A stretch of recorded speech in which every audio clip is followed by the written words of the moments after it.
आज हम एक ऐसे सिद्धांत की बात करेंगे जो वाकई में चौंकाने वाला है और शायद इतिहास को देखने का हमारा नजरिया ही बदल दे। ये सिद्धांत है लेखक कर्मा नायक का और इसका नाम है डीएनए उलगुलान, जो 2026 के एक टेक्स्ट पर आधारित है। अब देखिए, उलगुलान का मतलब होता है क्रांति, और यह सिद्धांत भी इतिहास में एक क्रांति लाने का ही दावा करता है। तो ये सिद्धांत शुरू होता है एक बहुत ही कह सकते हैं परेशान करने वाले सवाल से।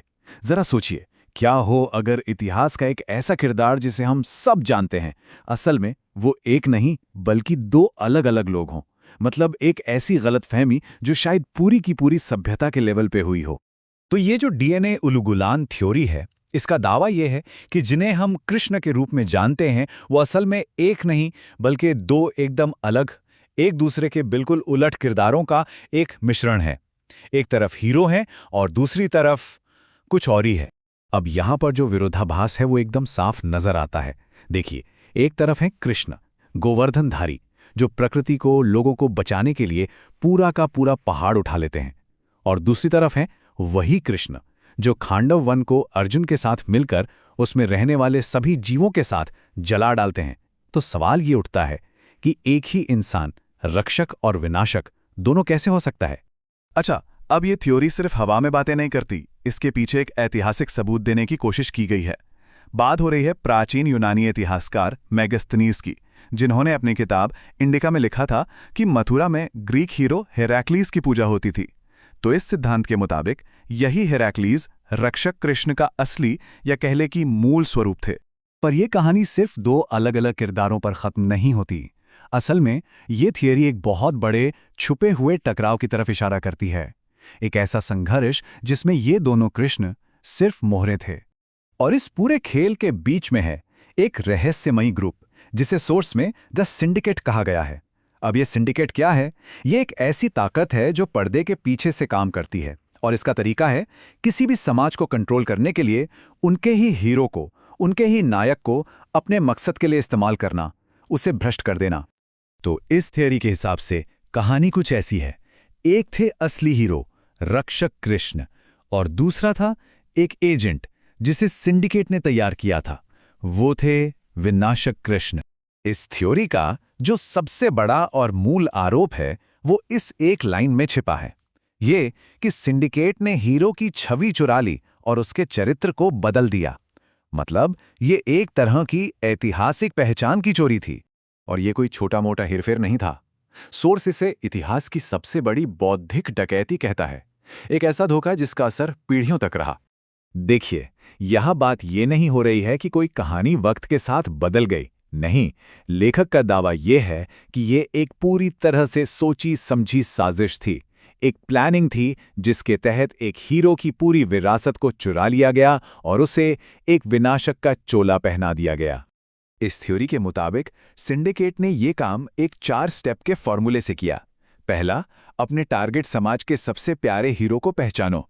दूसरा, उसकी इमेज और उसका नाम चुरा लो। तीसरा, उस चोरी की हुई इमेज को अपने एजेंट यानी विनाशक के साथ मिला दो। और चौथा और सबसे खतरनाक स्टेप, उसी समाज से उनके अपने ही विनाशक की पूजा करवाओ। नतीजा, लोग अनजाने में ही अपने ही दुश्मन को पूजने लगे। तो अब खांडव वन के जलने की घटना को देखिए। इस थ्योरी के हिसाब से ये सिर्फ एक पौराणिक कहानी नहीं है, बल्कि एक सोचा समझा अपराध था। एक ऐसा अपराध जिसके पीछे का असली मकसद था वहां के मूल निवासियों और उनकी जमीन पर कब्जा करना।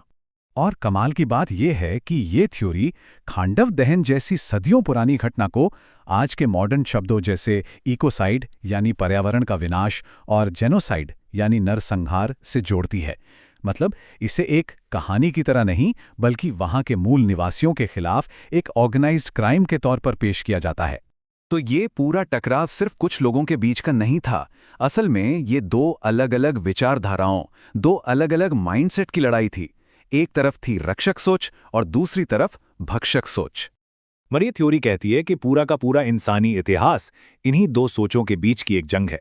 एक है रक्षक मानसिकता जिसका काम है बनाना, संवारना, पोषण करना, और दूसरी है भक्षक मानसिकता जिसका फोकस है सिर्फ शिकार करना, जीतना और दूसरों का शोषण करना। थ्योरी का ये भी तर्क है कि ये जो भक्षक विचारधारा है, इसे एक खास तरह के एजुकेशन सिस्टम के जरिए आगे बढ़ाया जाता है। ये सिस्टम सिखाता है शेर बनो। और शेर क्या करता है? शेर काम नहीं करता, वो सिर्फ शिकार करता है, यानी दूसरों का हक छीनता है। और लेखक इसे बहुत ही सख्त शब्दों में आतंकवाद की प्राथमिक शिक्षा कहते हैं।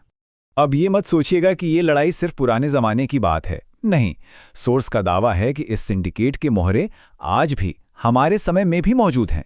थ्योरी का कहना है कि सिंडिकेट हमेशा से ही अपने एजेंडे को चलाने के लिए मोहरों का इस्तेमाल करता आया है, और इस लिस्ट में, जैसा कि देखा जा सकता है, प्राचीन काल से लेकर आज के दौर के कई बड़े राजनीतिक नाम भी शामिल किए गए हैं जिन्हें सिंडिकेट का एजेंट बताया गया है।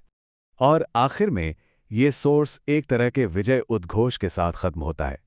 ये इस थियरी को उस भक्षक डीएनए के घमंड के खिलाफ एक हथियार की तरह पेश करता है, वो घमंड जिसने हजारों सालों से इस धरती पर तबाही मचाई है। तो कुल मिलाकर ये डीएनए उलगुलान सिद्धांत हमारे सामने मिथकों और इतिहास की एक बिल्कुल ही अलग, एक क्रांतिकारी तस्वीर रखता है।